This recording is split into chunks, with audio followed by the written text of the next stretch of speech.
99 TV చర్చా రచ్చ డిబేట్కు స్వాగతం. నేను ముల్ల శ్రీనివాస్. తెలంగాణలో 22A సెక్షన్ కింద నిషేధిత భూముల జాబితా అంశంలో తెలంగాణ రాష్ట్ర వ్యాప్తంగా ఒక ఆందోళన కొనసాగుతోంది. సో పొంగులేటి శ్రీనివాసరెడ్డి రెవెన్యూ శాఖ మంత్రి కావచ్చు, తెలంగాణ సీఎం రేవంత్ రెడ్డి ఇద్దరు కూడా మరి ఒకవైపు ప్రజలు మీరు ఎలాంటి ఆందోళన చెందాల్సిన పరిస్థితి లేదంటున్నారు. సో మీ సమస్యలన్నీ పరిష్కరించే బాధ్యత మాది, ఎవరి భూములు ఒక ఇంచు కూడా మేము తీసుకోపోము, దీంట్లో కొంత అధికారుల తప్పిదం జరిగింది, ఇవన్నీ కూడా మేము అతి త్వరలో సెటరైట్ చేస్తామని చెప్పినప్పటికీ ఆందోళన పర్వాలైతే కొనసాగుతున్నాయి. ఒకవైపు తెలంగాణ సీఎం రేవంత్ రెడ్డి లండన్లో పర్యటిస్తున్నారు, మరొక వైపు తెలంగాణ రాష్ట్ర వ్యాప్తంగా 22A సెక్షన్లో బాధితులైతే కొంత ఇబ్బందులు పడుతున్నారు.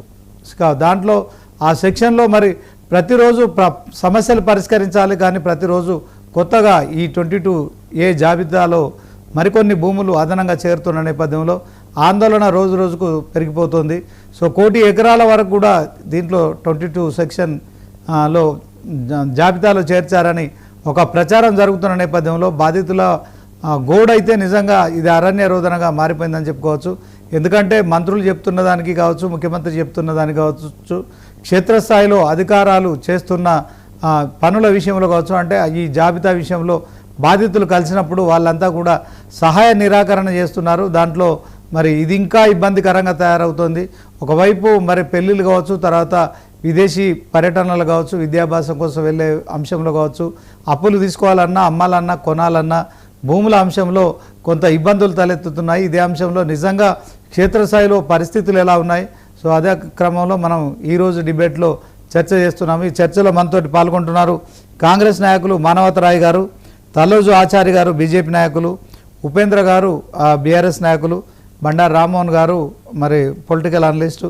ముందుగా మానవతరాయ్ గారితో మాట్లాడదాం. మరి కాంగ్రెస్ ప్రభుత్వ ప్రతినిధిగా, కాంగ్రెస్ పార్టీ ప్రతినిధిగా ఆయన ఏం చెప్తారు? 22A జాబితాలో కొత్తగా రోజు కొన్ని ఆడవుతున్నట్టు క్షేత్రస్థాయిలో తెలుస్తోంది. సో ఈ నిషేధిత భూముల జాబితా పేరు మీద హైదరాబాదులో 5 లక్షల కోట్లు ప్రభుత్వం మరి సమకూర్చుకోవాలి, దీంట్లో 30% కమిషన్ దండుకోవాలని కాంగ్రెస్ మంత్రులు కావచ్చు, సో ఎమ్మెల్యేలు కావచ్చు, అంతా కూడా ఈ యొక్క కొత్త దందాకు తెరదీశారని జరుగుతున్న ఈ ప్రచారాన్ని మరి మానవతరాయ్ గారు ఏం చెప్తారు, ఎట్లా చూస్తారు? ఇప్పుడు ఇది బురద జల్లే ప్రచారమే. ఇప్పుడు నిషేధ జాబితాలో భూములు పోతే సామాన్యుడు, మధ్యతరగతి వాళ్ళు ఫిర్యాదులు చేస్తారు, లేదంటే కమిషన్లు ఎందుకు ఇస్తారు? ఇది రాజకీయంగా లబ్ధి పొందేటువంటి కుట్రలో భాగం జరిగింది. వాస్తవంగా ఇదేంటంటే ధరణి పోర్టల్లో 22 లక్షల ఎకరాలు మాయమైనవి. అరటవీ భూములు, తర్వాత వక్ఫ్ భూములు, దేవాదాయ భూములు, సీలింగ్ భూములు, అసైన్డ్ భూములు ఇవన్నీ మాయమైపోయినాయి.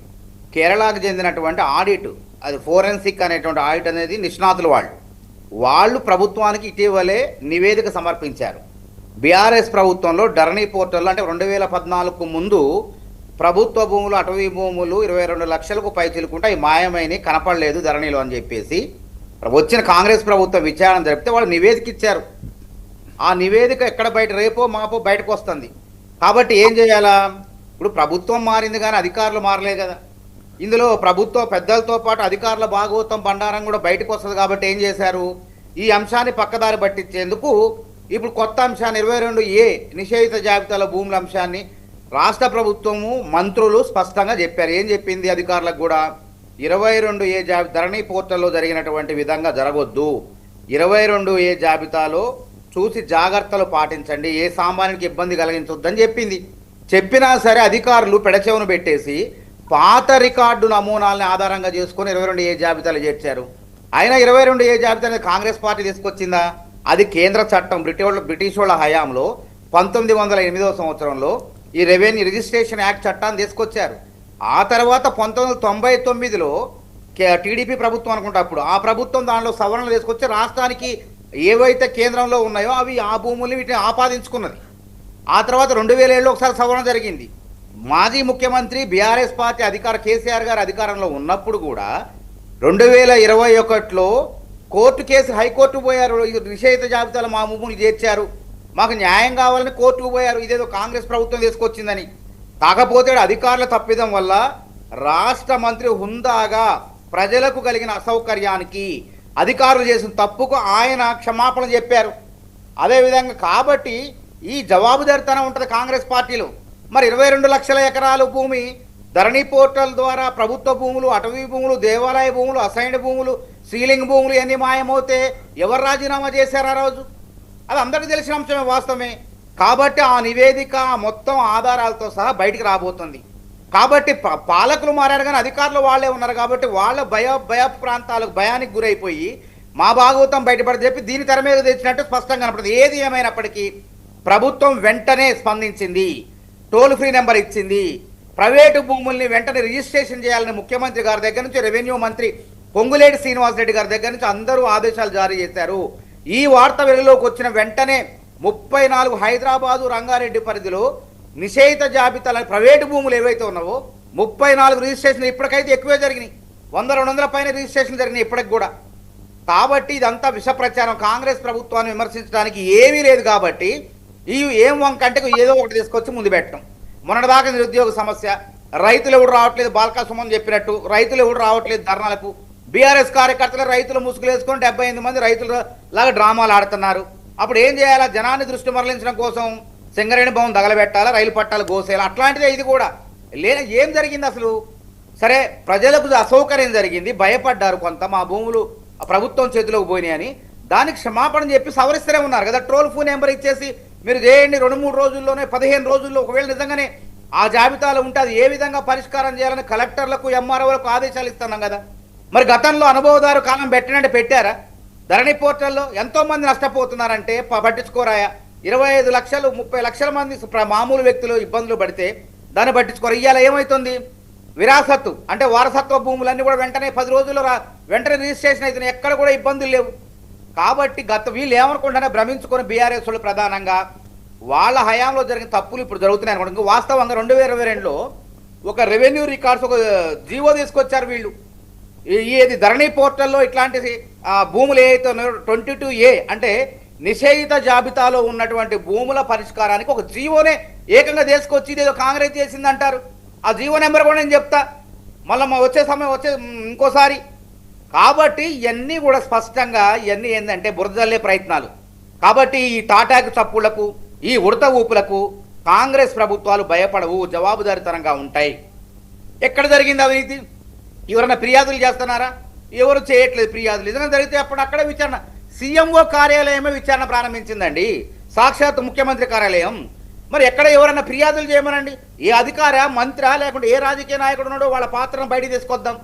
అట్లా చేయరు. ఉత్తగా ఆరోపణలు నోటితో ప్రెస్ మీట్ పెట్టాలా? ఇంకేముంది? 1,00,000 కోట్ల అవినీతి. ఏది మూసి పునరుజ్జీవనం ఇప్పటికి కూడా ప్రారంభం కాలేదు. 1,00,000 కోట్లు ఏది 1 సంవత్సరం క్రితమే 1,00,000 కోట్ల అవినీతి. వీళ్ళు 1,00,000 కోట్లు అంటే బీజేపీ వాళ్ళు ఇంకేముంది 5 లక్షల కోట్లు అని వాళ్ళు. ఇట్లా ఆ అబద్ధాలు ఆడటం కూడా లేకుంటే ఆరోపణలు చేయటం కూడా బీఆర్ఎస్ పార్టీ బీజేపీ వాళ్ళకి రావటం లేదు. ఎక్కడ జరిగింది ఆధారాలతో చెప్పాలి కదా, సాక్ష్యాధారాలతో చూపించాలి ఏం జరిగింది, ఎక్కడ జరిగిందో. కాబట్టి ఇందులో అధికారులు తప్పిదమా ఏందనేది రేపో మాపో తెలుస్తుంది. సంయమనం పాటించండి. ఈ అపోహలు సృష్టిస్తున్నారు. దయచేసి సామాన్య మధ్యతరగతి ప్రజలారా నమ్మకండి ఈ అపోహల్ని. ఒకవేళ మీ ప్రైవేటు భూములు అయి ఉండి వాస్తవంగా అవి 22A జాబితాలో నిషేధిత జాబితాలకు చేరినట్లయితే మీరు భయపడాల్సిన అవసరం లేదు. మీరు ఆ దరఖాస్తు చేసుకోండి, వెంటనే పరిష్కారం అయిద్దని చెప్పి పొంగులేటి శ్రీనివాసరెడ్డి గారు రెవెన్యూ శాఖ మంత్రి, ముఖ్యమంత్రి గారు కూడా మీకు భరోసా ఇస్తున్నారు. కాబట్టి ప్రతిపక్షాలు వాళ్ళ రాజకీయ లబ్ధి కోసం మిమ్మల్ని వాడుకునే ప్రయత్నం చేస్తారు. కాబట్టి ఇట్లాంటి మా ఉచ్చులో పడకండి అని చెప్పి వాళ్ళ ప్రజలందరినీ కూడా మేము కోరుతున్నాం. ఓకే, మానవతరాయ్ గారు. ఉపేంద్ర గారు నమస్తే అండి. నమస్తే.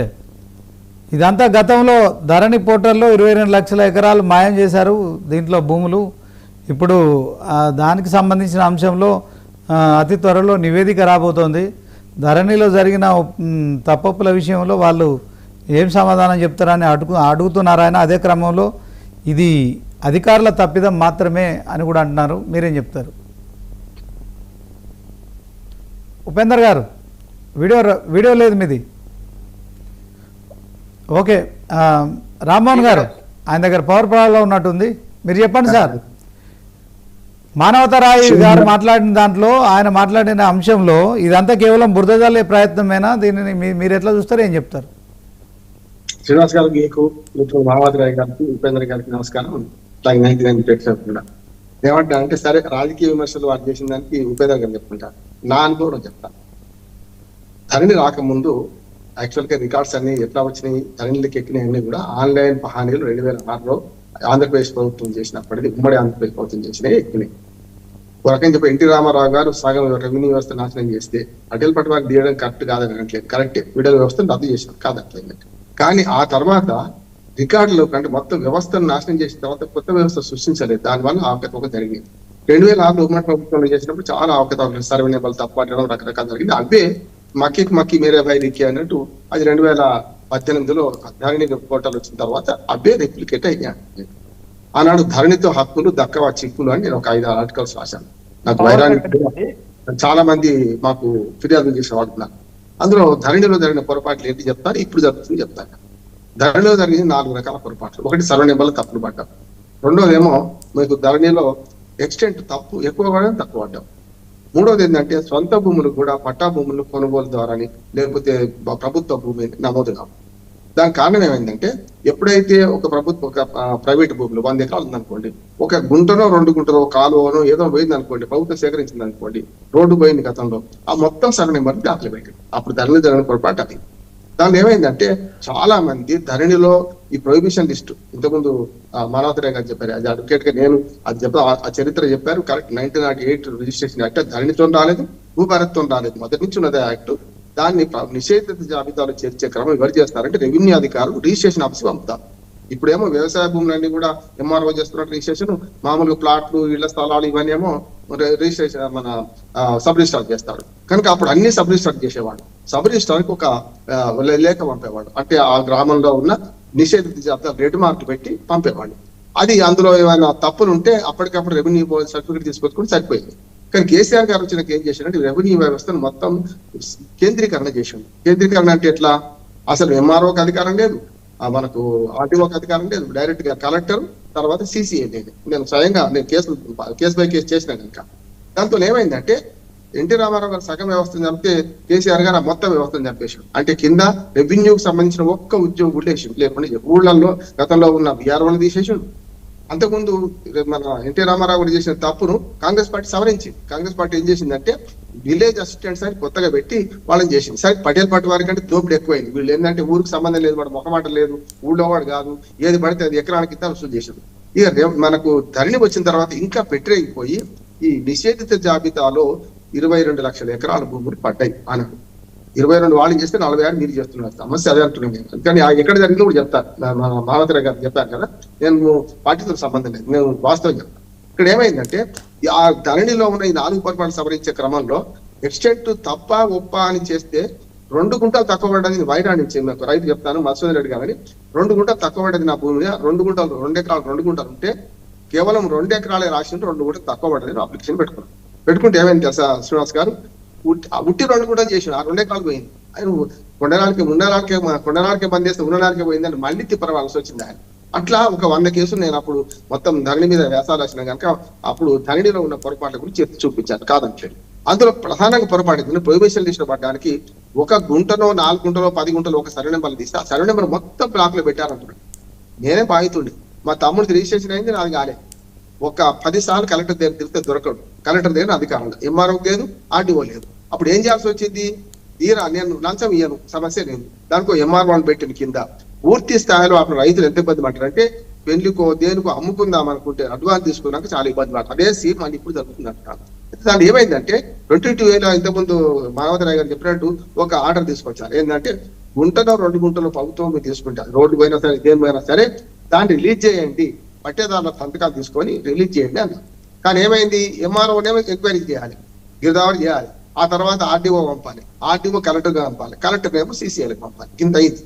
కానీ ఏమైంది, రాత్రి ఇప్పుడు నేను ఏమంటున్నాను మానవతరాయ్ గాని ఒక డిమాండ్ ఏంటంటే, మీరు అన్నారు కదా ఏదైతే 22 లక్షల ఎకరాలు అప్పుడు ధరణిలో పడ్డది దాన్ని బయట పెడుతున్నాం, 2-4 సంవత్సరాలు అయింది. నిజంగానే మీకు ఆ రిపోర్ట్ వచ్చి ఉంటే ఇప్పటికీ బయట పెట్టాల్సి ఉండే. ఎందుకు బయట పెట్టాల్సి ఉండే అంటే ఇప్పుడు వీళ్ళు అడుగుతుంది కనుక మీరు ఇప్పుడు బయట పెడతా అంటున్నారు. ఆనాడే మీరు 2 కూడా అంటున్నాడు, మంత్రి నియోజకవర్గంలో 400 ఇళ్ళు డబుల్ బెడ్రూమ్ ఇల్లు మనకు అంతకుముందు ఇందిరామ ఇల్లు కడితే ఒకే చోట కట్ట నీళ్ళకి బిల్లు తీసుకున్నారని మీరు ఆరోపణ చేశారు కదా, వాళ్ళకి వేయాల్సిన వాళ్ళు. కానీ అది రుజువు చేయలేకపోయింది. ఇప్పుడు మీరు కూడా ధరణిలో వెబ్సైట్ లో నేను చెప్తున్నా స్పష్టంగా 20 లక్షల ఎకరాలు పడ్డది. అందులో చాలా మంది వ్యవసాయ భూములు ఉంటాయి. ఇప్పుడు ఇంకో దుర్మార్గం ఏమైందంటే, ఇప్పుడు భూభారతి వచ్చిన తర్వాత ధరణి పోయి భూభారతి వచ్చి డామ్ డామ్ డామ్ అన్న కత్తి పోయి డామ్ వచ్చే పాట ఉన్నది కదా, అట్లా ఏమైందంటే సేమ్ మళ్ళీ అదే రిప్లికేట్ అయింది. ఎట్లా అంటే ధరణిలో ఏవైతే ఉన్నాయో అన్ని ఒక 100 పాస్బుక్స్ పరిశీలించిన ధరణిలో భూములు అమ్ముకున్న వాళ్ళ పేరు రిజిస్ట్రేషన్ చేసిన వాళ్ళ పేరు కూడా అట్లాగే వచ్చినాయి. పాత పట్టేదారులు ఎప్పుడో హైదరాబాద్ పోయి సెటిల్ అయిన వాళ్ళ పట్టేదారులు కూడా ఎప్పుడో అమ్ముకున్న భూములు కూడా ధరణిలో వాళ్ళ పేరు మీద వచ్చినాయి. పరిహారం వాళ్ళు తీసుకున్నారు. రియల్ ఎస్టేట్ కు అమ్ముకుంటే ఆ రియల్ ఎస్టేట్ కట్టి బిల్డింగ్లు కట్టిన భూములలో కూడా ఖాళీ ప్లాట్లు ఉంటే వీళ్ళు ఆక్రమణ చేసుకొని చేశారు. రామ్మోహన్ గారు ఇప్పుడు భూభారతి కాంగ్రెస్ ప్రభుత్వం వచ్చిన తర్వాత భూభారతి తీసుకొచ్చింది. సరే, మీ పర్సనల్ ప్రాబ్లం ఇప్పటికైనా సాల్వ్ అయిందా? అప్పుడే సాల్వ్ చేసుకున్నా. కలెక్టర్ గారి దగ్గరికి 10 సార్లు తిరిగి, అయ్యా నా భూమి మా తమ్ముడు అమ్ముకున్నా, నేను అమ్ముకోలేదు సార్, నా ప్రొవిజన్ ఒకటే సార్ నెంబరు, 11 గుంటల భూమి ఉన్నది, ఇవన్నీ అట్లాంటి వాళ్ళు ఏమన్నారు, కాలువకు పోయింది సార్, మన ఎల్లంపల్లి నుంచి మీ కాలువ మీద పోయింది, పరిహారం 11 గుంటలకు వచ్చింది, మీది కూడా 11 గుంటలే కనుక మిగిలింది అంతే కదా మాకు 11 గుంటలు కనుక మీరు చేయలేదని చెప్పి సిపిఐ రాత్రి ఇవాళ పొద్దున మధ్యాహ్నం అప్లికేషన్ పెడితే రాత్రి అయితే 6 నెలలు పట్టింది నాకు. అది ఇప్పుడు కూడా ఏమంటున్నాను అంటే అట్లా చాలా పెండింగ్ లో ఉన్నాయి. భూభారతిలో ఏం జరిగింది, ఆ 22 లక్షలకు ఇంకా 22 లక్షలు చేరినాయి అంటున్నారు. ఎందుకు చేరినాయి? నిన్న మొన్న చేరినాయి, లేకపోతే అలజడి ఎక్కడ చేరినాయి చెప్తాను. వ్యవసాయ భూముల విషయంలో గ్రామాలలో జరిగింది ఏంటంటే అప్పటికి అప్లికేషన్ 9,500 అప్లికేషన్లు ఇప్పటికీ పెండింగ్ లో, ఒక్క జిల్లా, ఒక సిద్దిపేట జిల్లాలో పెండింగ్ లో ఉన్నాయి. ఎందుకున్నాయి పెండింగ్ లా అంటే, అప్పుడు ఏం చేశారంటే ఈ కన్ఫర్మ్డ్ ఐఏఎస్ పెట్టుకొని 5 జిల్లాలు ముఖ్యంగా హైదరాబాద్, రంగారెడ్డి, అట్లానే మనం వికారాబాద్, సంగారెడ్డి, మెదక్, అట్లా యాదాద్రి భువనగిరి జిల్లా, ఈ చుట్టుపక్కల ఉన్న అవన్నీ కూడా కన్ఫర్మ్డ్ కనెక్షన్ మనం పెట్టుకున్నాం, అంటే కన్ఫర్మ్డ్ ఐఏఎస్ పెట్టుకున్నాం. దాంతో ఏమైందంటే వాళ్ళు ఏం చెప్తా తిన్నారు కదా, ఇప్పుడు కూడా ఏమైతుందంటే అట్లాగే అదే జరుగుతుంది. ఇంట్లో 22-44 ఎందుకు అయిందంటే, హైదరాబాద్ ప్రాంతంలో ముఖ్యంగా రంగారెడ్డి హైదరాబాద్ లో ఎప్పుడో మన యూఎల్సీ రద్దు అయింది. అంటే అర్బన్ సీలింగ్ యాక్ట్ పోయింది. మన అగ్రికల్చర్ సీలింగ్ యాక్ట్ ఉన్నది, ఇప్పటికి కూడా ఉంది. 54 ఎకరాల కంటే ఎక్కువ ఉండాలని వీళ్ళు పట్టేదానికి. కానీ ఇక్కడ సమస్య ఏంటంటే అర్బన్ సీలింగ్ యాక్ట్ ఎప్పుడో రద్దు అయింది కదా, ఇప్పుడు కొత్తగా వీళ్ళు వచ్చినాక ఇప్పుడు వాళ్ళేమో ఇప్పుడు ఏమంటారు, వాళ్ళు 22 లక్షలు ఉంటే 44 లక్షలు ఎందుకు అయిందంటే, ఈ అర్బన్ సీలింగ్ యాక్ట్ కింద అప్పుడెప్పుడో ఉన్నాయి రిలీజ్ చేసి ఆర్టీఓలు, కలెక్టర్లు సంతకాలు పెట్టి అవన్నీ పక్కన పెట్టి సేమ్ మళ్ళీ అవన్నీ నిషేధిత జాబితాలు చేర్చింది. ఇప్పుడు కొత్త పొరపాటు జరిగింది. దాంతో 5 ఎకరాలు పెట్టినాయి. పాత సమస్యని అట్లుంటే కొత్తగా ఈ సమస్యలు మొదలైనట్టు. అందుకని ఏమైతుంది, ఇప్పుడు 2 రోజుల్లో పరిష్కరిస్తామని చెప్పి పొంగులేటి శ్రీనివాసరెడ్డి గారు అన్నారు. 2 నెలలైన పరిష్కారం కాదంటే నేను ఛాలెంజ్ చేస్తున్నా. రెండోది, ముఖ్యమంత్రి గారు ఈడ్చు భూమి కూడా పోదన్నాడు కదా, అరే బడి మీద కత్తి పెట్టి మొత్తం అంతా పోతుంటే వాళ్ళు అరుస్తుంటే, పెళ్లిలకు పేరంటాలకు ఉన్న ఇల్లు అమ్ముకుంటే కాళ్ళ కింద భూమి కదిలిపోతుంటే వాడు ఏం చేయాలి, వాడు ఆవేదన పడతారా పట్టడా? ఇప్పుడు హైదరాబాద్ జరిగిందంటే హైదరాబాద్, రంగారెడ్డి, వికారాబాద్, ఇప్పుడు నేను చెప్పిన చుట్టుపక్కల 5-6 జిల్లాలు, హైదరాబాద్ శివార్ ప్రాంతాల్లో ఉన్న భూములలో రియల్ ఎస్టేట్ ఇవి కూడా ఉన్నాయి. చాలా మంది రియల్ ఎస్టేట్ వ్యాపారం లంచాలు ఇచ్చి చేసుకున్నారు ఈ ప్రభుత్వంలో. అది వాళ్ళు చెప్పరు. ఎందుకు చెప్పారంటే ప్రొక్రో ఎందుకు అనవసరంగా లొల్లి, ఎప్పుడో సీలింగ్ భూములు కొన్నాం, అదేమో పటా అయిపోయింది, అయిన తర్వాత ఇప్పుడు మళ్ళీ కొత్తగా పెట్టుకుంటే మళ్ళీ మొదటికి వస్తే కష్టం కదా అని ఎంతో ఇంత ఇచ్చుకున్నారు, చేసుకున్నారు. సార్, హైదరాబాద్ చుట్టుపక్కల ప్రాంతాలే కాదు సార్, జూబ్లీహిల్స్ లో రేవంత్ రెడ్డి నివాసం కూడా, ఆయన ఇప్పుడు ఉంటున్న ఇల్లు కూడా 22 తనదాకా వస్తే కరెక్ట్ మీరు చెప్పింది, తనదాకా వస్తే తెలియదు అన్నట్టు అన్ని భూములు ఇవాళ ఇందులో ధరణికి పోయి భూభారతిలో పడ్డాయి. ఏది నిషేధిత జాబితాలో పడ్డాయి.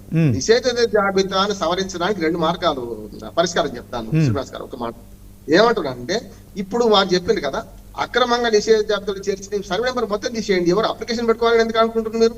ఇప్పుడు నిజంగానే మొన్న దాకా నిషేధ జాబితా లేదు, ఈ భూభారతి వచ్చినాక మొన్న ఈ నెల 2 నెలల కింద నిషేధ జాబితాలో పడ్డది అనుకోండి, దాన్ని తీసేనా వద్దా? ఇవాళ మీరు కీసర మండలంలో కేసు చెప్తాను, వాళ్ళు స్పష్టంగా చెప్పిండ్రు, అయ్యా మేము అప్పుడెప్పుడో కొనుక్కున్నాం, ఇల్లు కట్టుకున్నాం, 30 ఉన్నాయి 40 ఉన్నాయి, మాది అమ్ముకుందామని పెళ్లికి అమ్ముకుందామంటే మాకు మా పేరు మీద లేదంటున్నారు, ఇది నిషేధ జాబితాలో ఉందంటున్నారు అంటున్నారు. అది ఎక్కడ ఉంటది? ఇళ్ళన్ని కూడా రిజిస్ట్రేషన్ ఆఫీసులు కదా. మీరు పని చేయండి, కేసు బై కేసు ప్రభుత్వమే పరిష్కరించాలి. ఒక్కొక్క పౌరుడు వచ్చి చేయాల్సిన, అప్పుడు చెప్తున్నా ఇప్పుడు చెప్తున్నా, బీఆర్ఎస్ హయాంలో ధరణిలో కూడా ఒక్క పౌరుడు పోవాల్సిన అవసరం లేదు. 100 ఎకరాలు ఉంటే మొత్తమే నిషేధ జాబితాలో పెట్టింది కదా, అది ఎంత ప్రభుత్వం తీసుకుందో తీసేసి మిగతా అంతా రిలీజ్ చేస్తే అయిపోద్ది కదా ఏకమొత్తంగా ఒకటే దాంతో. అంటే ఇప్పుడు ఏం చేయాలంటే case by case survey number ప్రకారం ఇప్పుడు నిషేధ జాబితాలో ఉన్న దానిలో ఎంక్వైరీ చేసి ఎలాంటి పొరపాట్లు గతంలో జరిగినా కాకుండా నిషేధాలను మొత్తం ప్రభుత్వం తీశారు. నెంబర్ 1. అప్పుడు ఏమైంది అంటే అందరికి ఇప్పుడు రిలీఫ్ అందరికి వస్తుంది, ఒకరికి కాదు కదా. ఇప్పుడు నాకు ప్లాట్ ఉన్నది, నేను ఒక్కరికి దరఖాస్తు పెట్టుకుంటే ఒక్కొక్కరిని ఊరుకుంటే అప్పుడు లంచాలు పెరుగుతాయి అంటున్నారు. గతంలో జరిగింది అని ఆ కలెక్టర్లు అడ్డగోలుగా ధరణిలో దోచుకున్నారు. ఇది స్పష్టంగా చెప్తున్నా. బీఆర్ఎస్ నాయకులకు వాళ్ళు కూడా బాధితులు ఉన్నారు, బీఆర్ఎస్ నాయకులు ఉన్నారు, కాంగ్రెస్ ఉన్నారు, ప్రజలు ఉన్నారు, నాలుగు సామాన్య ప్రజలు కూడా ఉన్నారు అంటున్నారు. అయితే అప్పుడేం జరిగింది, ఇప్పుడు జరిగే క్రమంలో ఇప్పుడు కొంచెం లంచాలు పెరిగింది అంటున్నారు. ఆనాడే 10% తో పోయింది, ఇలా 30% దాక్కునే అంటున్నారు. నేను చెప్పే మాట కదా, ఎవరైతే బాధితులు ఉన్నారో మేము సాల్వ్ చేసుకొని వచ్చినాం అంటున్నారు. వాడు ఏం చేస్తున్నాడు, 30% ఇచ్చి రిలీవ్ చేసుకున్నాక ఇప్పుడు ముందరికి వచ్చి చెప్పాడు కదా. ఎవరైతే ప్రాబ్లం సాల్వ్ కాదుందో వాళ్ళు చూడండి అప్లికేషన్ పెట్టుకోమంటారు, మళ్ళీ కొత్తగా అప్లికేషన్ పెట్టుకుంటే మళ్ళీ మొదటికి వస్తుందా, ఇది పోదు అంటున్నాను.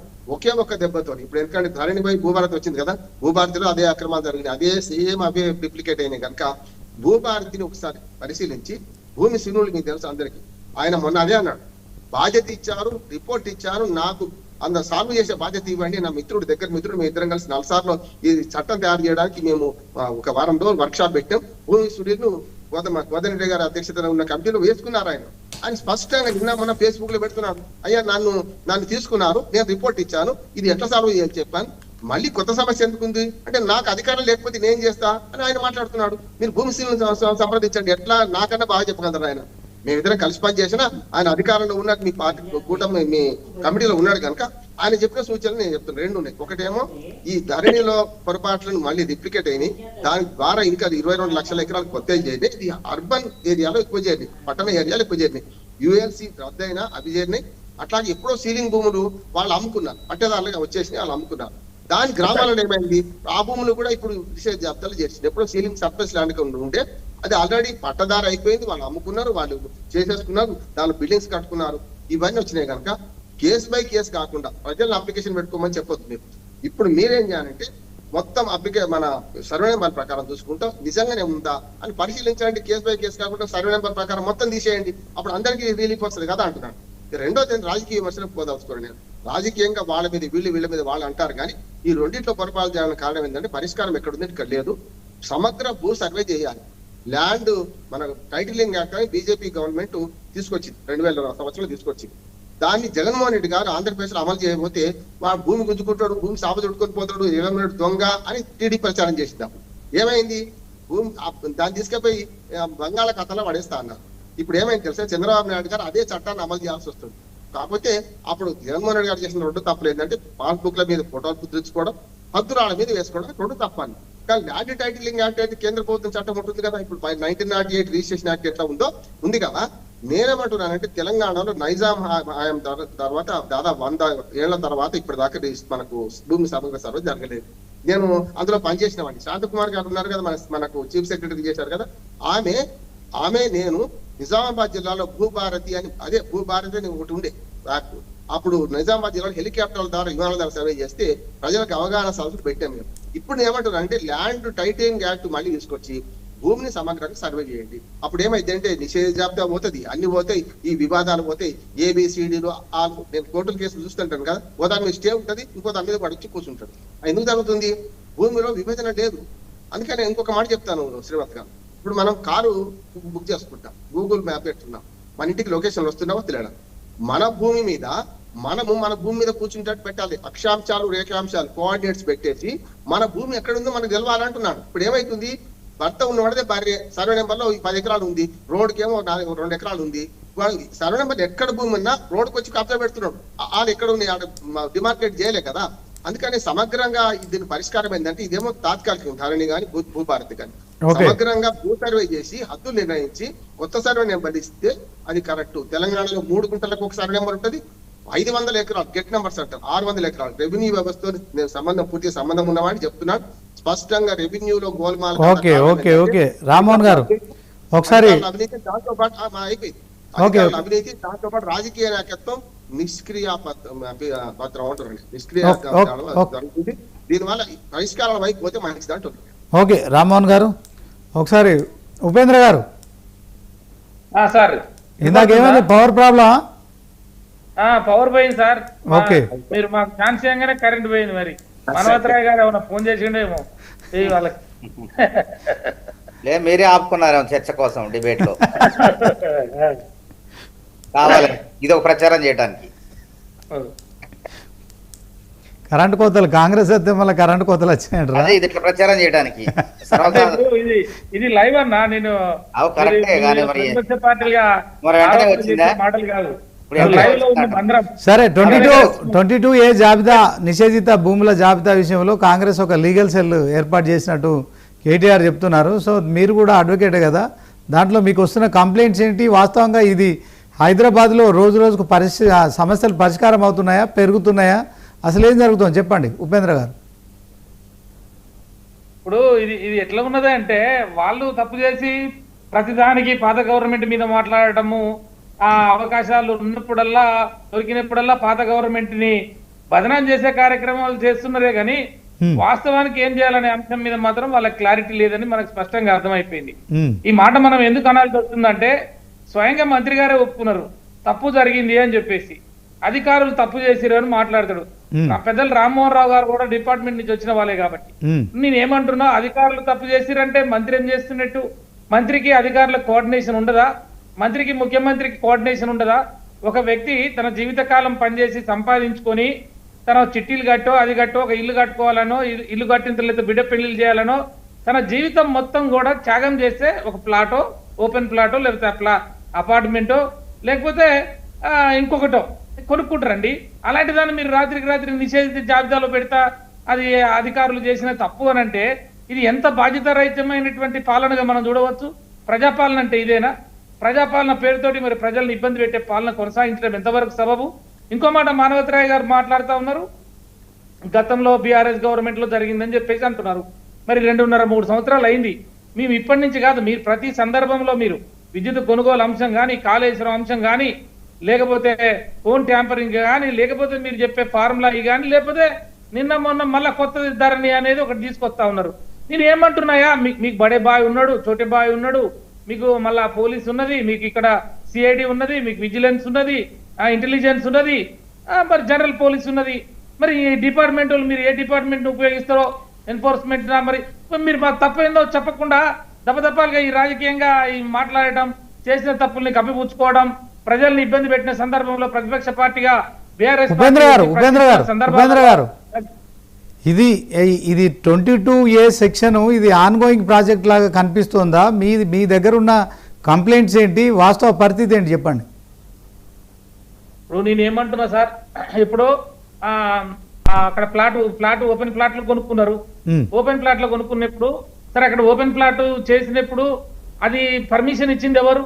లేఅవుట్ పర్మిషన్ మున్సిపాలిటీలో కానీ, గ్రామ పంచాయతీ కానీ, హెచ్ఎండిఏ కానీ పర్మిషన్ ఇచ్చిరా? ఒక తప్పు. రెండోది రిజిస్ట్రేషన్ అయింది, రెండో తప్పు. మూడోది రిజిస్ట్రేషన్ అయిన తర్వాత ఏం చేశాడు? ఇతను ఇల్లు కట్టుకుంటానే అప్లికేషన్ పెట్టాడు మున్సిపాలిటీకో గ్రామ పంచాయతీకో. మళ్ళీ ఇంటి పర్మిషన్ ఇచ్చారు, నల్ల పర్మిషన్ ఇచ్చారు, మళ్ళీ కరెంట్ పర్మిషన్ ఇచ్చారు, మళ్ళీ పన్నులు వసూలు చేశారు. తప్పుల మీద తప్పులు చేసింది ఎవరు?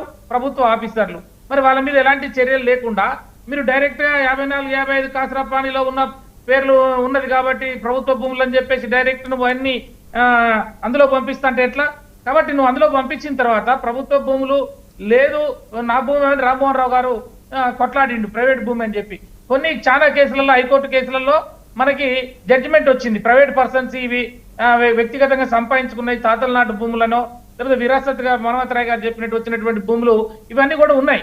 మరి ఆ భూములను కూడా నువ్వు తీసుకుపోయి ఈ రోజు వేస్తే మరి 50 సంవత్సరాలు 40 సంవత్సరాలు పంట పొలాలుగా ఉన్న భూములు, ఇళ్లుగా ఉన్న భూములు, అపార్ట్మెంట్లుగా మారిన భూములు, ఈ భూములన్నింటినీ కూడా మీరు ఇలా పెడితే వాళ్ళు ఎంత ఆందోళనకు గురవుతారు? వాళ్ళు సంపాదించుకున్న సంపాదన ఒకటే ఒక రోజు నిషేధ జాబితాలో పోయి ప్రైవేట్ లిస్ట్ లో పెట్టి రిజిస్ట్రేషన్ కావంటే అంటే మా దగ్గరకు వచ్చే అపార్ట్మెంట్లకు సంబంధించిన వాళ్ళు కూడా అపార్ట్మెంట్ లో కట్టి ఉండి అందులో వాళ్ళు సంసారం జీవితం చేస్తున్నటువంటి వాళ్ళు కూడా మరి ఈ రోజు ఈ రకంగా వస్తున్న పరిస్థితులు మనం చూస్తా ఉన్నాం.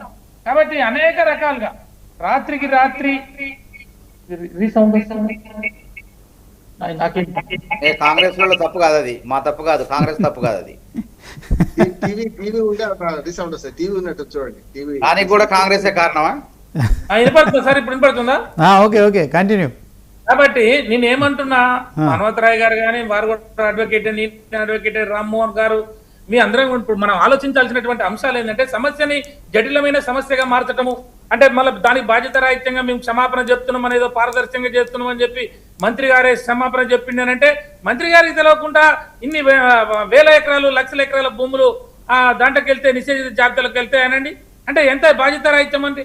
నేను ఏమంటున్నా, మీరు ఇప్పటికైనా చిత్తశుద్ధి ఉంటే అసలు నిజాం గవర్నమెంట్ నుంచి కానీ, ఆ తర్వాత ఆంధ్రప్రదేశ్ గవర్నమెంట్ లో కానీ ఇనాం భూములు ఎంత, అసైన్మెంట్ ల్యాండ్ ఎంత, మరి దేవుని మాన్యాలు ఎంత, వక్ఫ్ భూములు ఎంత, ఆ తర్వాత మీరు ఎక్స్ సర్వీస్ మ్యాన్లకు ఇచ్చింది ఎంత, పొలిటికల్ సఫరర్స్కి ఇచ్చింది ఎంత, లేకపోతే ఇంకా అనేక రకాలుగా ఉన్నాయి. ఈ భూములన్నింటినీ కూడా మనం ఎట్లా మరి సర్వే కాస్ట్ భూములు ఉన్నాయి, మరి ఈ భూముల్ని కూడా కాంతిశీకుల భూములు ఉన్నాయి, ఈ భూములంతా కూడా మరి మీరు లెక్క చేసేది ఉండే, పారదర్శకంగా చేసేది ఉండే. మరి మేము పెడితేనేమో తప్ప అంటారు. మరి మీరు ఇలా 50,000 మాకైనా డబుల్ పెట్టి మరి దాన్ని సమర్థించుకుంటామో ఎంతవరకు మానవతరాయ్ గారు కానీ ముఖ్యమంత్రి గారు కానీ ఏం సమాధానం చెప్తాడు?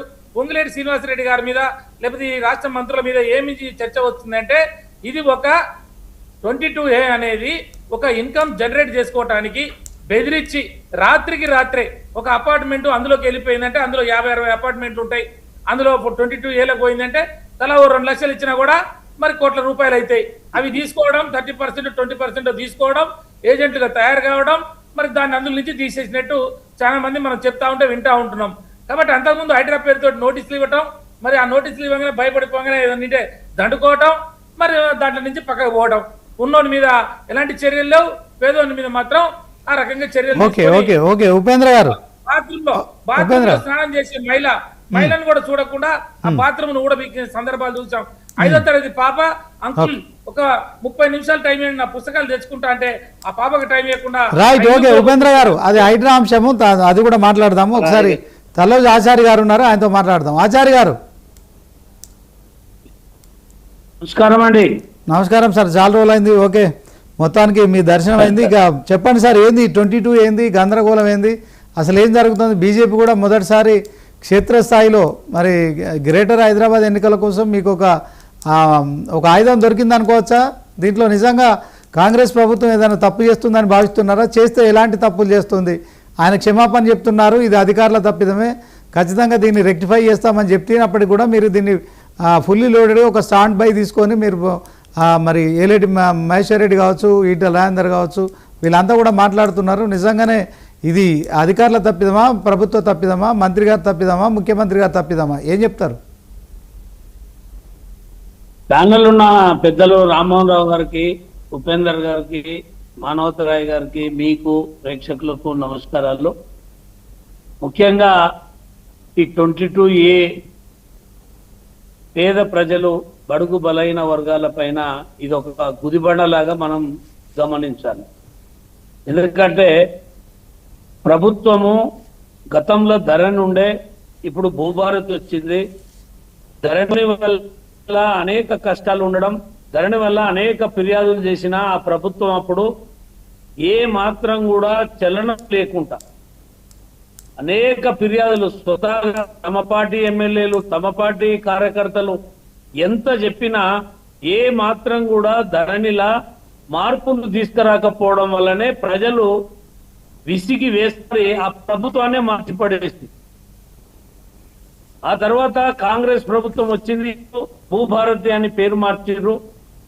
దాని కొరకు 1 సంవత్సరం కాలం పాటు కాలయాపన చేసి మేము కొత్త నవీన పద్ధతులలో మేము తీసుకొచ్చిన టెక్నాలజీ తోటి ఏ రైతాంగానికి ఇబ్బంది పడదని చెప్పి భూభారతి తీసుకొచ్చి ఇవాళ గ్రామీణ ప్రాంతాలలో సుమారు 10 లక్షల ఫిర్యాదులు అప్పటి నుంచి, అంటే బీఆర్ఎస్ ప్రభుత్వం నుంచి ఇప్పటి వరకు 10 లక్షల ఫిర్యాదులు ఉన్నా వాటిని పరిష్కరించేందుకు ప్రభుత్వం ఒక టైం పెట్టలేదు. వాళ్ళని పరిష్కారం చేయనీకే వాళ్ళకు ఒక ఏదైతే దిశానిర్దేశం చేయలేదు. ఇవాళ మేము కలెక్టర్లకు, ఆర్డీఓలకు అధికారాలు ఇస్తున్నామని చెప్పి ఏదైతే చెప్పినరో దాని ప్రజలు ఒకప్పుడు 10 లక్షలలో పోయేటువంటిది ఏకంగా ఇప్పుడు అధికారులు పర్సంటేజ్ ల్యాండ్ అడుగుతున్నారు. ఇవాళ వాళ్ళది తప్పిదారి భూభారతిలో తప్పులు పడ్డటువంటి భూములను సరిచేయాలంటే డబ్బులు అడుగుతలేరు, పర్సంటేజ్ ఆఫ్ ల్యాండ్ అడుగుతున్నారు. మాకు ఇంత ల్యాండ్ ఇస్తేనే మేము చెప్పిన వాళ్ళకి మీరు పేరు చేయాలి, మేము ఇక్కడ క్లియరెన్స్ చేస్తాము, మీరు రేపు మీరు ఎవరికైనా అమ్ముకున్నా కూడా రేపు నెక్స్ట్ 1 డేలో మేము క్లియర్ చేస్తాం, మీరు అక్కడ క్లియర్ చేసుకొని దాన్ని సార్ట్అవుట్ చేసుకొని మాకు ఇచ్చే పర్సెంట్ మాకు. ఈ రకంగా ఏ మాత్రం కూడా రేవంత్ రెడ్డి ప్రభుత్వం వచ్చినాక గత ప్రభుత్వంలో ఉన్నటువంటి లోటుపాట్లని ఎక్కడ కూడా సరిదిద్దలేదు, రైతాంగానికి మేలు జరగలేదు. ఆదరపాదరాగా ఈ ప్రభుత్వం వచ్చినాక కానికి పేపర్లు అంటే రైతులు పేపర్ మీద రాయించుకున్నటువంటివి గతంలో ఆన్లైన్ లో అప్లోడ్ చేసినాయి మేము పరిష్కారం చేస్తామని చెప్పి ఇవాళటి వరకు కూడా ఎక్కడ పరిష్కారం అయినటువంటి పరిస్థితులు లేవు. అంటే ఆన్లైన్ లో టిఆర్ఎస్ ప్రభుత్వంలో ఉన్నప్పుడే అప్లోడ్ చేసిర్రు. ఆ తర్వాత కాంగ్రెస్ ప్రభుత్వం అవకాశం ఇవ్వలే, వాళ్ళకే మీరు వెళ్ళి చేసుకోండి అని అన్నారు. ఇవాళటి వరకు వాటి పరిష్కారం జరుగుతలేదు. ఈ రోజు ఈ 22 ఏళ్ళ ఏదైతే భూములు అనుకోకుండా ఏదైతే నిజమైన పట్టాదారుల భూములు వచ్చినా కూడా వాటిని తొలగించాలంటే ఇవాళ ప్రభుత్వము కేవలం కంటి తుడుపు చర్యలు లేక చెప్పి తప్పించుకుంటుంది. కానీ ఈ రాష్ట్ర వ్యవసాయ ఏదైతే మన రెవెన్యూ మినిస్టర్ చెప్పినా కూడా అధికారులు చేసే పరిస్థితి లేదు. ఇవాళ రెవెన్యూ మినిస్టర్ గాని సంబంధిత అధికారులు గాని ఇవాళ హైదరాబాద్ లో ఉన్నటువంటి వాల్యుబుల్ భూములని ఎట్లా మేము హస్తగతం చేసుకోవాలి, వందల వేల కోట్ల రూపాయల యొక్క భూములని ఎట్లా మార్పిడి చేసుకోవాలనేదే ఆలోచన చేసి వాళ్ళ టైం అంతా దాంట్లోకే పోతుంది. కానీ నిజంగా ఏ ఏ గ్రామాలలో ఉన్న సమస్యలు ఈ 22A గాని లేకపోతే అసైన్డ్ భూములు గాని లేకపోతే వక్ఫ్ బోర్డు గాని లేకపోతే ఇతరత్ర భూముల పరిష్కారం కొరకు గ్రామ సర్పంచులకు లేకపోతే సంబంధిత తహసీల్దారులకు ఆర్డీఓలకు ఒక నిర్దిష్టమైనటువంటి సమయం ఇచ్చి పరిష్కారం చేయాలనే ఆలోచనలో వాళ్ళకి లేదు. ఇవాళ ఈ హైదరాబాద్ లో ఎట్లా ఏ దాంట్లో ఏదైతే ఏ దాంట్లో పెడితే వీళ్ళకి ఏ రకంగా డబ్బులు వస్తావో అధికారులే చెప్తున్నారు. ఈ రకంగా ఇది బ్లాక్ లిస్ట్ లో పెడితే దీన్ని మళ్ళా ఓపెన్ చేయాలంటే డబ్బులు వస్తాయి. ఈ రకమైనటువంటి దానికి ఆలోచన చేస్తున్నారు. కానీ నిజమైనటువంటి రైతులు గ్రామాలలో ఇప్పుడు ఒక్కటి మనం ఆలోచన చేయాలి. రామ్మోహన్ గారు ఉన్నారు, మనోహర్ రాయ్ కూడా మంచి తెలివి కల్లోడు, మా ఉపేంద్ర అన్న తెలివి కల్లోడు, ఇలా బీఆర్ఎస్ పార్టీలు ఉన్నారు. ఇలా ఎస్టీ ఎస్టీ బీసీలకు అసైన్ ల్యాండ్లు, పొరంపోవు భూములు, ఈ భూములు ఆ భూములు పనికి వాళ్ళే ఇస్తే వాళ్ళ తాతల నుంచి దాన్ని సదును చేసుకొని అదే భూమి మాకని ఈ భూమి ఉంది కదా అని ఎక్కడ కొనకుండా ఆ భూమి మీద ఆధారపడి దాన్ని సాగు చేసుకుంటే ఇలా అది ప్రభుత్వ భూమి అని ఎక్కడైతే వాటిని మొత్తం కూడా లాక్కొని మళ్ళీ ప్రభుత్వము అరకొర నిధులు ఇచ్చి వాళ్ళతోటి గుంజుకుని ఇలా దళితులని బీసీలని ఏదైతే భూమి లేని నిరాశ్రయులు చేస్తున్నారు కదా. వీళ్ళు ఏం చెప్పారు, భూమి లేని వాళ్లకు భూమి లేనటువంటి ఏదైతే కౌలు రైతులను ఆదుకుంటామని చెప్పి ఇవాళ ఉన్న ఎకరా 2 ఎకరాల భూమి ఎందుకు తీసుకోవాలి? 100 ఎకరాలు 200 ఎకరాలు 500 ఎకరాలు ఉన్న వాళ్ళ భూములు తీసుకొని ప్రభుత్వము రేట్ ప్రకారం ఇవ్వండి. వారికి ఇచ్చిదే 1 ఎకరా, అర్ధ ఎకరా, పావు ఎకరా ఆ భూములను ఎందుకు గుంజుకోవాలండి? దళితులకు ప్రభుత్వ భూమి ఇచ్చిందనే నెపం మీద గుంజుకోవడం, వాళ్ళ జీవితం అంతా తాతలు ముత్తాతల నుంచి ఆ భూములను కాపాడుకుంటే ఇలా ఇవి ప్రభుత్వ భూములని మీరు తీసుకోవడం ఎంతవరకు సమంజసం? 100 ఎకరాలు 500 ఎకరాలలో ఎందుకు తీసుకోరు? వాళ్ళకు మీరు ప్రభుత్వం రేటు కట్టిండ్రి, రిజిస్ట్రేషన్ వాల్యూ కట్టిండ్రి, కేంద్ర ప్రభుత్వం ఇచ్చిన జీవో ప్రకారం ల్యాండ్ వాల్యూ కట్టిండ్రి, అది కట్టియరు. వాళ్ళ భూములు పక్కకు ఉండాలి. ఈ పొరంపోవు అసైన్డ్ ఈ పేద ప్రజల భూములకు ఇవాళ తీసుకొని లేఅవుట్లు వేసి దాన్ని ఇలా మళ్ళీ డబ్బులకు అమ్మ చూపేటువంటి ప్రయత్నాలు జరుగుతున్నాయి. కాబట్టి ఇవాళ ఇది పార్టీల పరంగా కాదు, ఈ భూ విప్లవం వస్తున్నది అంత ఈజీ కాదు. ఇవాళ ఎవరు అధికారంలో ఉంటే ఏ రకంగా డబ్బులు చేసుకోవాలి. ఇవాళ హైదరాబాద్ లో ఒక్కొక్కరు 500 ఎకరాలు 300 ఎకరాలు 400 ఎకరాలు 1000 ఎకరాలు 2-3 పేరు మీద చేసుకొని ఉన్నారు. దాన్ని ఎందుకు ల్యాండ్ ఎక్విజిషన్ చేయరు? దాన్ని ఎందుకు ఓ ఇండస్ట్రీకి ఇయ్యరు? దాన్ని ఎందుకు తీసుకోరు? వీళ్ళు వాడు వచ్చి వీళ్ళకి డబ్బులు ఇస్తారు. పేదోడు 2 ఎకరాలు 3 ఎకరాలు అసైన్ ల్యాండ్ ఉన్నోడు ఏం డబ్బులు ఇస్తాడు? వాడు సాగు చేసుకొని వ్యవసాయం చేసుకుంటున్నాడు. కాబట్టి ప్రభుత్వములు చెప్పేది ఒకటి చేసేది ఒకటి. ఇలా పొంగిరెడ్డి శ్రీనివాసరెడ్డి దృష్టి అంతా ఎక్కడ కిరికిరి ల్యాండ్ ఉన్నాయి, ఎక్కడ పోతే ఏమొస్తాయి ఇదే ఆలోచన తప్ప వేరే లేదు. మానవతరాయన నేను వ్యక్తిగతంగా అంటలేను. నేను ఇది మీరు ఒక రెవెన్యూ మంత్రి ఇలా జిల్లాలలో రెవెన్యూ సదస్సులు పెట్టి ఏమేమి విషయాలు మెయిన్గా ఉన్నాయో అవి ఆర్డీఓలకు కలెక్టర్లకు ఆదేశాలు ఇచ్చి ఇవాళ జీవితాంతం కోట్ల చుట్టూ లేకపోతే ఆర్టీఓల చుట్టూ ఎంఆర్ఓల చుట్టూ తహసీల్ ఏదైతే కలెక్టర్ల చుట్టే వీళ్ళ జీవితం అంతా అయిపోతుంది. వాళ్ళు ఎట్లా బతకగలుగుతారు, ఎట్లా వాళ్ళు పని చేసుకొని జీవించగలుగుతారు? దీని మీద మనం ఆలోచన చేయాలి. కేవలం హైదరాబాద్ లో ఉన్నటువంటి ఇండ్ల మీదనో లేకపోతే ఈ 22A వచ్చినాయి ఈ రకమైనటువంటి మార్ఫింగ్ అనేటువంటివి ఆలోచన కాదు. గ్రామాల లక్షల ఎక్కల పేద ప్రజలు బిక్కుమని బతుకుతున్నారు. వాళ్ళ గురించి కూడా ఆలోచన చేయాలనేది నేను మీ ద్వారా ఈ ప్రభుత్వాన్ని నేను విన్నవిస్తున్నా. ఓకే ఆచార్య గారు, ఇప్పుడు దీని పరిష్కారం ఏంటిది అంటారు? ఇప్పుడు రోజుకైతే 1 కోటి ఎకరాలు దీంట్లో 22Aలో చేరిందని చెప్పి మీరు బీఆర్ఎస్ ఆరోపణలు చేస్తున్నారు. సో నిజంగా ప్రభుత్వం అయితే నిజం కదా. ఇప్పుడు మీరు ఎక్కడ ల్యాండ్ లా ఎక్కడెక్కడైతే ఉన్నవో 22A కింద ఎంత ల్యాండ్ ఉందనేది మీరు సెర్చ్ చేసేది కదా. ఇవాళ కేవలం పేద ప్రజలకు బహుజనులకు ఇచ్చినటువంటి అసైన్ భూముల మీదనే ఎందుకు ఇంత అది వాళ్ళకు రిజిస్ట్రేషన్ హక్కు ఎందుకు ఇస్తలేరు? ఓకే ఒకసారి ప్రభుత్వం గుంజుకోవాలి కాబట్టి. శ్రీనివాస్ గారు, ఒక చిన్న సూచన ఏంటంటే గవర్నమెంట్ మాధవరావు గారు మాట్లాడే ముందు ఇప్పుడు అసైన్మెంట్ మన 22A జాబితాలో భూముల సంఖ్య పెరిగింది అయితే వాస్తవం కదా. నేనేమంటున్నాను, ప్రతి గ్రామంలో నువ్వు ఫలానా సర్వే నెంబర్లు నిషేధ జాబితాలో ఉన్నాయని ప్రకటించండి. ఏమవుతుందంటే నా కష్టం వచ్చినప్పుడు అమ్ముకుందాం అన్నప్పుడే నిషేధ జాబితా ఉందా స్లాట్ బుక్ అయితే లేదు. శ్రీనివాస్ గారు, సమస్య ఎక్కడవుతుందంటే మనది ఉన్నదాలో తెలుస్తలేదు. ఎప్పుడొస్తుంది? ఇప్పుడు అమ్ముకుంటే తెలుస్తుంది కదా. అట్లా కాకుండా ప్రతి గ్రామంలో ఈ నిషేధ జాబితాలో ఈ సర్వే నెంబర్ ఉన్నాయని పెట్టండి. రిజిస్ట్రేషన్ ఆఫీస్కి పంపడం వల్ల ఎంఆర్ ఆఫీస్ పంపడం కాదు చేయాల్సిన పని. స్లాట్ బుకింగ్ దాకా ఆగకండి, మొదలు ఊళ్ళో పెట్టండి. పెడితే మన అందరూ అలర్ట్ అవుతాం, మరి నా భూమి అసైన్మెంట్ నిషేధ జాబితాలో ఉందని దరఖాస్తు పెట్టుకోవడానికి వీలవుతుంది. ఒకటి. రెండోది ఏంటంటే మీరు మూకుమ్మడిగా చేస్తే ఇంకో పెద్ద ప్రమాదం ఉన్నది.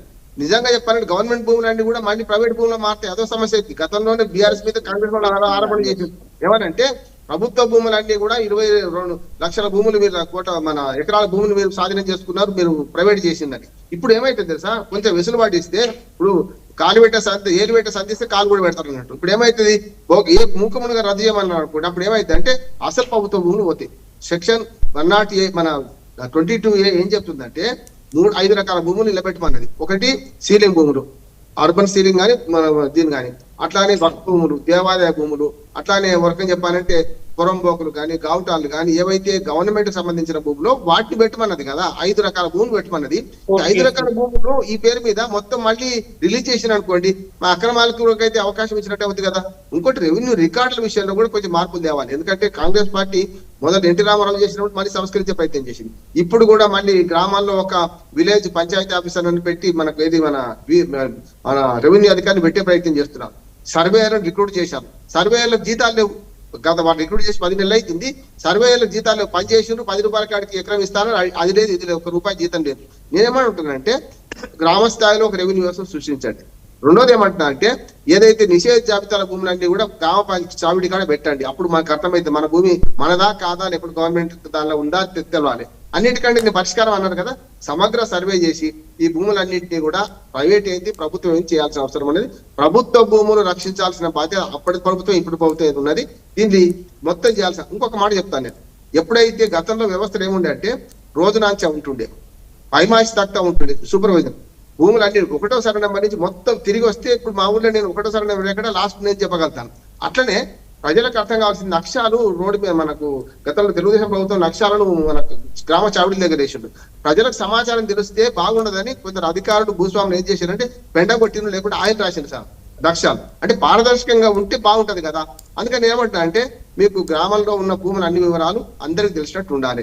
అప్పుడు ఆటోమేటిక్ గా నాది ఉందా లేదా చూసుకుంటాడు చేస్తాడు. అప్పుడు తక్తాలు 27 తక్తాలు రాష్ట్రంలో శ్రీనివాస్ గారు 27 తక్తాలు అంటే పైదావర్ తక్త పంట వేసిండు, పైమాసి తక్త, వర్షపాతం కూడా నమోదు, వ్యవసాయ అధికారులు లేకుండే, రెవెన్యూ అధికారులకు ఉండే, అప్పుడు ఏది పటేల్ పటవాళ్ళకు ఉండే. అప్పుడు ఏం చేశారంటే ఈ గేజులు ఇట్లా ఏం లేవు. ఒక మాట చెప్పి ముగిస్తాను, గేజులు ఇట్లా ఏం లేవు. అప్పుడు ఏంటంటే షాన్పి తడుపువానా, బట్ట తడుపువానా, గొంగడి తడుపువానా ఇట్లా రాష్ట్రాలు. అప్పుడు నేనేమంటే అన్ని రిజిస్టర్లు పోయాయి సార్. ఇప్పుడు ప్రభుత్వ భూములు ఏంది, ప్రభుత్వ భూములు కాంది ఏంది అంటే రెవెన్యూ ఆఫీసర్ ఒక్కళ్ళు లేడు కదా ఊళ్ళే. ఇప్పుడు ఎవరు చేయాలి అంటే ప్రభుత్వం ఏం చేద్దామంటే పారదర్శకంగా ఈ రికార్డులను బయట పెట్టండి. ఇప్పుడు వాడు 22 ఎకరాలు 44 లక్షల ఎకరాలు మీరు పెట్టినట్టున్నారు, 1 కోటి ఎకరాలు అంటారు కదా. మొత్తం లిస్టు బయట పెడితే మన భూములు ఎక్కడ ఉందో తెలుస్తుంది. ఇప్పుడు జరిగింది ఏంటంటే అర్బన్ సీలింగ్ యాక్ట్ రద్దు చేసిన తర్వాత కూడా అర్బన్ లో ఎక్కువ శాతం భూములు చేరినాయి. దాంతో అపార్ట్మెంట్ 30 ఏళ్ళ కింద ఇప్పుడు ఆచార్య గారు లేకుంటే ఉపేంద్ర గారు చెప్పినట్టు 34 ఏళ్ళ కింద అపార్ట్మెంట్ కట్టుకుంటే ఇప్పుడు అమ్ముకుందాం అమ్ముకపోతే మీది కాదంటుంది కదా, వాటిని సాల్వ్ చేయండి అంటున్నారు సార్. ఓకే రామ్మోహన్ గారు ఒక మాట శ్రీనివాస్ గారు, చెప్పండి. ఇప్పుడు 2005-6 అనుకుంటా హైకోర్టు కొన్ని డైరెక్షన్స్ ఇచ్చింది. అప్పుడు కూడా ఈ దీనికి సంబంధించిన నిషేధిత భూములకు సంబంధించినటువంటి సబ్జెక్ట్ నడిచినప్పుడు రాజశేఖర రెడ్డి గారి పీరియడ్ లో అనుకుంటా ఈ ప్రభుత్వము దీని మీద స్పష్టంగా లేకపోవడము, ఇదే అన్ని ఈ రకంగా ఇబ్బందులు వస్తున్నాయని చెప్పేసి కొంతమంది రెడ్ పిటిషన్లు హైకోర్టులో వేయడం జరిగింది. హైకోర్టు కొన్ని గైడ్ లైన్స్ తనే ఫ్రేమ్ చేసి గవర్నమెంట్ కి సూచించింది అనమాట. మీరు ఈ రకంగా ముందుకు పోండి, ఈ రకంగా కనుక పోతే రేపు రాబోయే కాలంలో ప్రభుత్వ భూములు ఏంటి, ప్రైవేట్ భూములు ఏంటి అనేది మీకు ఒక స్పష్టమైన అవగాహన ఉంటుంది అని చెప్పేసి డైరెక్షన్ ఆర్డర్ ఇస్తే కూడా ఇయటి వరకు నాటి నుంచి నేటి వరకు కూడా జరగలేదు. దాంట్లో కూడా కొన్ని కంటెంప్ట్ కేసులు 20 దాకా కంటెంప్ట్ కేసులు ఉన్నాయి. ఆ ప్రభుత్వాలు ఏమి పట్టించుకోలేదు. కాబట్టి ఇప్పటికైనా ఏమంటున్నామంటే సరే గతం గత, ఇప్పుడు మానవతరాయ్ గారు మమ్మల్ని అనటమో, మరి ఆచార్య గారు మేము వాళ్ళని అనటమో ఇట్లాంటివి కాకుండా పెద్దలు రామ్మోహన్ రావు గారు చెప్పినట్టు ఇప్పటికైనా మీరు డిజిటల్ సర్వే చేసి వాస్తవానికి ప్రైవేట్ ఏంటి, గవర్నమెంట్ ఏంటి, కాన్సీకులు ఏంటి, ఎక్స్ సర్వీస్ మెన్ ఏంటి, లేకపోతే వక్ఫ్ ఏంటి, లేకపోతే దేవాదాయ భూములు ఏంటి, అసైన్ ఏంటి, ఇవన్నీ కూడా తీయండి, లెక్క తీసి ఇప్పుడు మరి క్లారిటీగా చేస్తే పంచాయతీ ఉండదు కదా. నేను ఏమంటున్నానంటే పేదవాళ్ళు, మధ్యతరగతి వాళ్ళు మీరు అన్ని పర్మిషన్లు ఇచ్చిన తర్వాత, అన్ని చూసుకున్న తర్వాత, బ్యాంకు వాళ్ళు లోన్లు ఇచ్చిన తర్వాత ఇల్లు కట్టుకొని భార్య పిల్లలతోటి సంసారం ఉండి ఇప్పుడు పిల్లలు పెద్ద పెళ్లిళ్ళు చేసే వయసు వచ్చిందండి. ఇదే సమయంలో వాడు ఇల్లు లేదు అని చెప్పేసి అంటే వాడు గుండె ఆగిపోయే పరిస్థితులు ఉంటాయి. కాబట్టి జీవితం అంతా చేసినటువంటి దానికి మీరు ఈ రకంగా మీ కమిషన్ల కొరకో, మీ దందాల కొరకో, మీ ఆదాయం కొరకో, మీ ఆర్ఆర్ ట్యాక్స్ కొరకో, లేకపోతే మీరు ఇంకో రకంగా పదవులు నిలుపుకోవడం ఇప్పుడు సంపాదన జయంగా పోతున్నట్టు కనపడుతుంది. ప్రభుత్వం ఒక పక్కన స్టాండ్ పోతుంది, ఒక పక్కన ల్యాండ్ పోతుంది, ఒక పక్కన వైన్స్ పోతున్నది. ఎక్కడ చూసినా కూడా డబ్బు సంపాదన జయంగా కనపడుతున్నది. కానీ ఏ రకంగా కూడా ప్రజల పాలన అని చెప్పి మాట్లాడటానికి వీల్లేదు. ఇది ప్రజల యొక్క రాబందుల పాలనగా, ప్రజల యొక్క పీడిత పాలనలాగా కనపడుతున్నది. కానీ అన్యాయంగా అక్రమంగా ఈ పేద ప్రజల నోరు కొట్టద్దు అన్న చెప్పినట్టు ఆ ఎస్ఐండ్ భూములు మా ఏదైతే ఉన్నాయో పేద ప్రజలకు ఇచ్చిన చేతి పనులు వాళ్ళకి, కమ్మరోళ్ళకి, కుమ్మరోళ్ళకి, సాకరోళ్ళకి ఊర్లలో ఇస్తారండి. అవి ఆ భూముల్ని ఇప్పుడు వాళ్ళు అదే పని చేసుకుంటారు. దాన్ని మళ్ళీ ఒకరి నుంచి ఒకరికి ట్రాన్స్ఫర్ కావు, కేవలం వ్యవసాయం చేసుకునే బతుకుతారు. ఇప్పుడు అవన్నీ కూడా నిషేధ జాబితాలు వేసి మరి ఆ భూమి కాదనంటే, మరి ఆ భూమి పోద్దనంటే మరి వాళ్ళందరూ ఎడిపోవాలి. మరి ఇప్పుడు అపార్ట్మెంట్లలో ఉన్న ఎడిపోవాలి, ఇల్లు కట్టుకున్న వాళ్ళు ఎడిపోవాలి, ప్లాట్లు ఉన్నాయని చెప్పుకున్న వాళ్ళు ఎడిపోవాలి. అంటే ఇది ఇన్కమ్ జనరేట్ చేయడం కొరకు, కేంద్ర పెద్దల్ని మెప్పించడం కొరకు ఏ అవకాశం లేక ఇప్పుడు సంక్షేమ పథకాలు రైతు బంధు ఆపినారు. తర్వాత పోతే దాన్ని కళ్యాణ్ లక్ష్మిని ఇబ్బంది పెడుతున్నారు.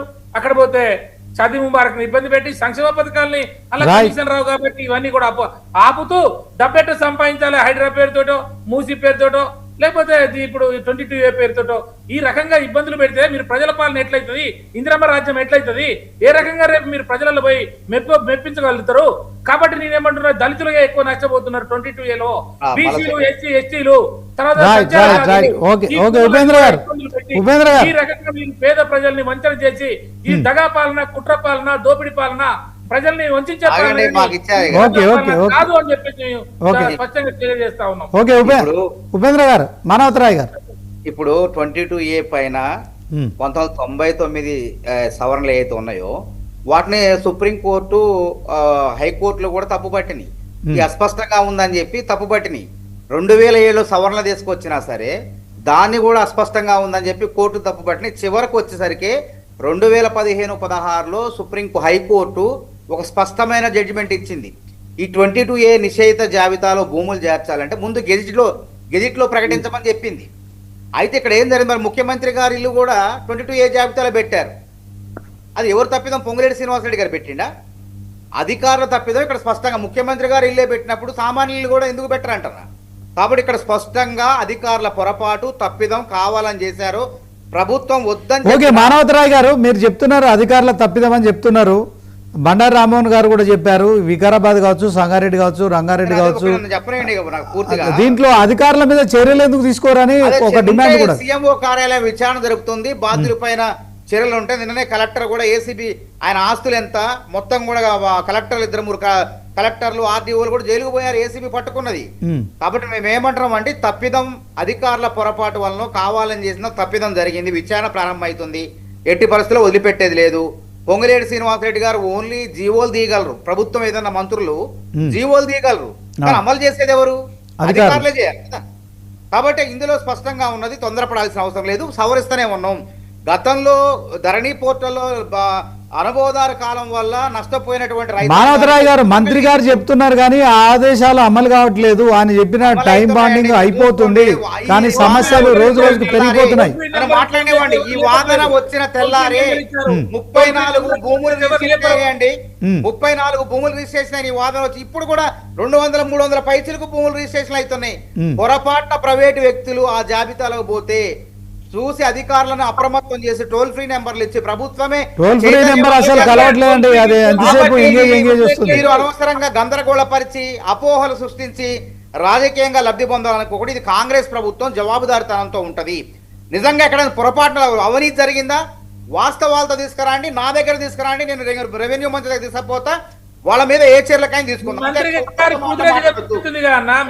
పొరపాటు చేస్తే జరిగిందో చెప్పాలి, అది నన్ను చెప్పలేండి. ఇక మీరు మాట్లాడినప్పుడే మాట్లాడలేదు, మనం అందరం కూడా న్యాయవాదులు, సంవిధానం పాటించాలి దయచేసి. ఇప్పుడు మీరు అన్నారు విచారణ ఏమైందంటే 25 లక్షల ఎకరాలు 24-25 లక్షల ఎకరాల మ్యూటేషన్ సంబంధించినటువంటి డిజిటల్లో పేర్కొనకుండా ప్రైవేట్ పరం చేశారు. దానిపైన విచారణ ఎంత సమయం పడుతుందండి? ఇప్పుడు ఆర్థిక నేరాల్లో కోర్టు తీర్పులు ఎన్ని సంవత్సరాలకు వస్తాయి? మొన్న గాలి జనార్దన్ రెడ్డి గారి మీద వచ్చిన 7 సంవత్సరాల తర్వాత తీర్పు వచ్చింది. ఆర్థిక నేరాలపైన అభియోగాలు మోపటంలో అధికారులు కొంత సమయం పడుతుంది. వెంటనే ఇక బీఆర్ఎస్ లాగా కేసీఆర్ గారే జడ్జి, కేసీఆర్ గారే పోలీసు, కేసీఆర్ గారే ఆయనే మొత్తం, అట్లా కాదు కదా కాంగ్రెస్ ప్రభుత్వాలు. ఒక పద్ధతి ఉంటుంది, విచారణ అధికారులు విచారణ వాళ్ళకి అవకాశం ఇవ్వాలి. ఇప్పుడు నిన్న పోయొచ్చు నేను ఫోన్ ట్యాపింగ్ కేసు నాది 2018 నుంచి ఎన్నికల వరకు నా ఫోన్ ట్యాప్ అయింది. నిన్న నన్ను పిలిచారు, ఇప్పుడు కొంతమంది పిలిచారు. కాబట్టి బిత్తరపోయే అంశాలు ఉంటాయి. కాబట్టి విచారణ అనేది అభియోగాలు నమోదు చేయాలంటే అధికారులు విచారణ అధికారులు ఒక పద్ధతి ప్రకారం చేస్తారు. మనం అందరం న్యాయవాదులమే. ఇంకేంది ఏం తేల్చారంటే ప్రభుత్వాలు తెలుస్తాయా? విచారణ సంస్థలు తెలుస్తాయి. కాబట్టి దయచేసి అర్థం చేసుకోండి, ప్రజలకు అసౌకర్యం జరిగింది. ముఖ్యమంత్రి గారు భూమి విషయంలో పొంగులేటి గారు క్షమాపణ చెప్పారు, అదే ప్రజలకు జరిగిన అసౌకర్యానికి క్షమాపణ చెప్పారు. కానీ ఇక్కడ ఎక్కడ కూడా అవినీతి జరగలే, ఏం బదలాయింపులు కాలే. దరఖాస్తులు చేసుకోండి, బాజాప్తుగా దరఖాస్తులు చేసుకోండి, మేము బరాబర్ పరిష్కరిస్తామని చెప్పి మా ముఖ్యమంత్రి గారు చెప్పారు, అదే విధంగా మంత్రి గారు చెప్పారు. ఇంతకన్నా పారదర్శక ప్రభుత్వం ఏడని ఉంటుందా? ఆలోచన చేయండి మీరు. అవసరమైన ఆరోపణలతో ప్రజల్ని గందరగోళం మానవతరాయ్ గారు చెప్పమంటున్నాం, మేమే చెప్పమంటున్నాం. బాధితులు ఎవరన్నా ఉంటే మిమ్మల్ని అప్రోచ్ అయితే మీరు సమస్యలు సాల్వ్ చేస్తారా? తీసుకపోతా, నేనే ఊరుకోను కదా అట్లా తప్పు జరిగితే. మానవతరాయ్ గారు ఈ మాటకు మీరు కట్టుబడి ఉంటారా? తప్ప బరాబర్ కట్టుబడి ఉంటాను. బాధితుల సమస్యలు పరిష్కారం చేస్తారా మీరు? పంపేయండి, బీఆర్ఎస్ భవన్ కు వచ్చిన తప్పకుండా నా దగ్గర పంపేయండి. బాధితుల్ని డైరెక్ట్ గా తీసుకొని మానవతరాయ్ బాధితులు కాదండి, అవినీతి మీరు అన్నారు కదా, అవినీతి ఎవడైతే అడిగిండో వాడి పేరు చెప్పండి, విచారణ జరుపుదాం.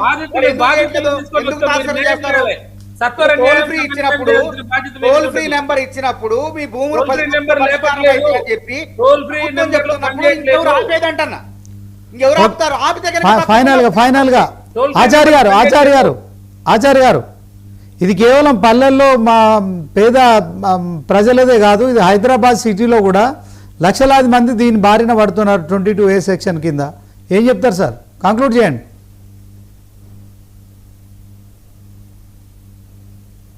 మ్యూట్లో ఉన్నట్టు చూడండి.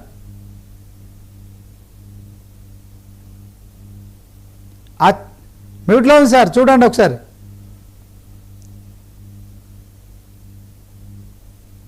ఇప్పుడు మానవతరాయ్ గారు ఏం చెప్పారంటే అధికారుల తప్పిదము అంటున్నారు. అధికారుల తప్పిదము అంటే ఏ స్థాయి లాంటి అధికారులు ఎక్కడ ఏ స్థాయి లాంటి అధికారుల చేత జరిగింది, వాళ్ళ మీద ఏమి యాక్షన్ తీసుకుంటారు? ఇంతమంది ప్రజలని ఇలా మీ ప్రభుత్వానికి కూడా చెడ్డ పేరు తెచ్చిన ఆ అధికారులను మీరు ఏమి యాక్షన్ తీసుకుంటారు? వాళ్ళ మీద ఏం చర్యలు తీసుకుంటారు?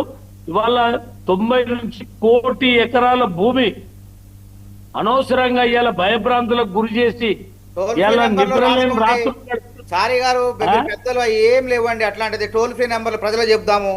భూభారత మనుషులు పోయి మొర పెట్టుకుంటే ఆడ అడిగే నాతుడు నీ టోల్ ఫ్రీ టోల్ ఫ్రీ నెంబర్లు 1800 లేదండి, టోల్ ఫ్రీ కాదండి. తహసీల్దార్లు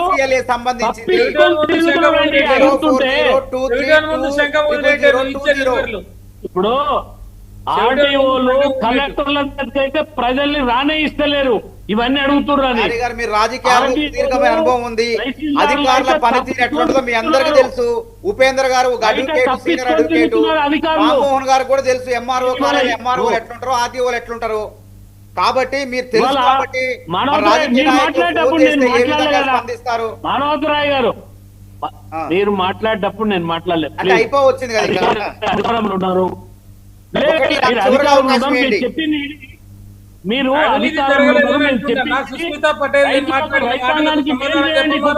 ఉపేంద్ర గారు మీరు ఆగండి. ఆచార్య గారు మన 22A ఫినిషింగ్ ఇవ్వండి.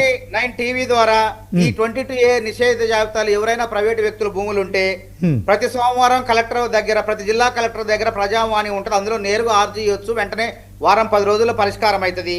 టోల్ ఫ్రీ నెంబర్లు ఉన్నాయి. సత్వరమే అవుతున్నాయండి, రిజిస్ట్రేషన్లు అవుతున్నాయి. మీరు సంపూర్ణమైన వివరాలు కనుక్కోండి. వాళ్ళకి ఇస్తే తప్ప అయితే ఏమి అవినీతి జరగట్లేదు. ముఖ్యమంత్రి గారు ఇల్లనే చేశారండి. ఇది పొరపాటు జరిగింది. అయిపోతున్నాయి కానీ ఇవన్నీ కావట్లే. సరే, టోల్ ఎవరి కాలేదండి. ఎవరైనా ప్రాసెస్ ప్రకారం దాన్ని తొలగించాలంటే ఓ పద్ధతి ప్రకారం 10 రోజుల్లోనూ లేదా 2 రోజుల్లో, వారం రోజుల్లోనూ ఉన్నది చెప్పారు. పరిష్కారం అవుతున్నాయి. మానవతరాయ్ గారు 1 సెకండ్. ఆచార్య గారు కంక్లూడ్. దెబ్బ కొట్టేది మీరే, దెబ్బ కొట్టేది మీరే, మంది పెట్టేది మీరే అంటే బాగుంటుంది. నేను ఒకటి చెప్తున్నాను ఏంటంటే, కుట్ర జరిగింది మొత్తం మీద ఇన్ని 1000 ఎకరాలు ఎందుకు పడ్డాయి, లక్షల ఎకరాలు పడ్డాయని ఒక మాట రేవంత్ రెడ్డి గారు అన్నారు, రెవెన్యూ మినిస్టర్ గారు అన్నారు కదా. ఈ కుట్ర ఏదో ఛేదించండి, దొంగలు ఎవరు ఈజీగా చేస్తారు. నేను ఏమంటానండి, దరఖాస్తు పెట్టుకున్నాను కాదంటలేదు, కానీ టోల్ ఫ్రీ నెంబర్ 2 లైన్లు ఉండే. రేపు మన పొంగులేటి గారికి మనం బెదిరించారు కదా, అది దానికేమో 10 లైన్లు ఇస్తారు, మాకు 2 లైన్లు ఇస్తారు. ఎందుకు అది సాధ్యం కాదని అధికారులు చెప్పారు కదా. అంటే అధికారుల కుట్ర వేరే ఉన్నది, ఎట్లో చేరిందా. అందుకని వాళ్ళని బయట పెట్టండి, దొంగలు ఎవరో బయట పెట్టండి సార్. ఎక్కడ క్షమాపణ చెప్పడమో రెవెన్యూ మంత్రి రాజీనామా నేను అనను ప్రతిపక్షంలాగా, కానీ ఇప్పుడు ఏంటంటే దెబ్బ మీరే కొట్టారు కదా, పరిష్కారం కూడా మీరే చేయండి అంటున్నాను. ఓకే ఆచార్య గారు కంక్లూడ్ 1 మినిట్. నేను ఒకటే చెప్పేది, ఏ అధికారులు అయితే తప్పు చేసారో మీరు యాక్షన్ తీసుకోమనేది నా రిక్వెస్ట్.